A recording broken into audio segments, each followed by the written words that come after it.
So it was my birthday a couple weeks ago. Thank you. I turned 33 years old, which means I did basically nothing for my birthday because birthdays as an adult are pointless. Yeah, what do you do?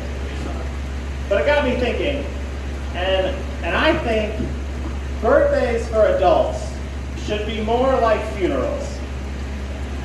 I started writing this as a joke, but I've now convinced myself. And so this is a serious pitch to society. This is not just a joke. And I want to be clear, I only mean adult birthdays. Kids' birthdays we should not change. Kids' birthdays are perfect. They have very specific demands about cake and food. You get them the cake and the food, then they don't care about the cake and the food, they only care about presents. Then they open the presents, and then the present is a job for you as the parent, because it's an hour to get it out of the box and set up. And then while you're setting it up, the kid sees another toy on the back of the box, and they decide that's what they really wanted, and they're disappointed. Perfect system, we should not change kids' birthdays. But adult birthdays, like adults giving each other presents, it's like, what are we doing? There's only two scenarios whenever adults give each other presents. Either we make very different amounts of money and the present is awkward, or we make about the same amount of money and the present is pointless. And it's like, oh cool, $15 gift card. This is meaningless to both of us. We didn't need to do this. But we say, you know, it's the thought that counts. That's what we always say, it's the thought that counts. So that's why I think we should go all in on the thoughts. And that's why birthdays should be more like funerals. Because I think it's messed up that the nicest things ever said about a person are like a few days after they die. Like right when they can't hear it and it can't make them happier, that's when we're finally going to say something. A lot of people, it's like, I'll tell you I love you over your dead body, and then that's literally true. It's called a funeral.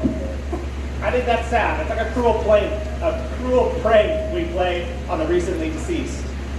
So instead, I think we should do the same thing at birthdays. You know, significant birthdays. Imagine this, your next birthday, a bunch of people who love you gather around, and you get to lay down in a nice comfy box. You know, you get to close your eyes. I think we should keep that part.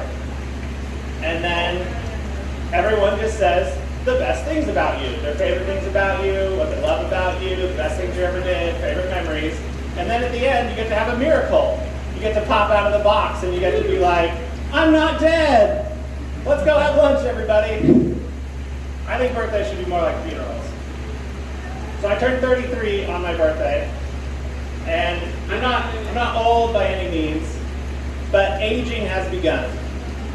And by that I mean the long, slow chess match between you and your body. Until, you know, eventually you lose. Because everybody loses. It's like, for most people, I think, from the ages of 20 to 25, or for the first 20 to 25 years of life, your body's like, let's do it. I don't care what it is. Let's party. That sounds fun. But then at about 30, your body's like, okay, bud, if we're going to keep doing this, there's going to be some ground rules. And your body doesn't tell you what the ground rules are. You just start having random pain, and you have to figure out what to do about it. Like, you have back pain. Okay, I guess I'll exercise. You have eczema in your hands randomly after 30 years of life. Okay, I'll buy expensive lotions. And on, and this is the chess match. Until eventually you lose and you die. And I guess I shouldn't call it a chess match. It's more like a zombie horde mode in a video game. Like everybody knows from the outset, you're going to lose, you're going to die. But the only glory is getting a high score. How long can you last? That's life. That's me, everybody. Thank you.